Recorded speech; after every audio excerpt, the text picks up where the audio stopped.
என்போர் இருக்கையிலே இருப்பவர்கள் இல்லை என்பார்.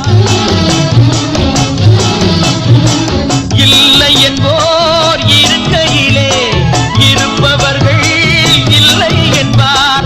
மடி நிறைய பொருள் இருக்கும், மனம் நிறைய இருள் இருக்கும்.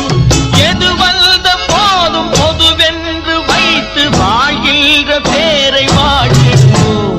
கொடுத்ததெல்லாம்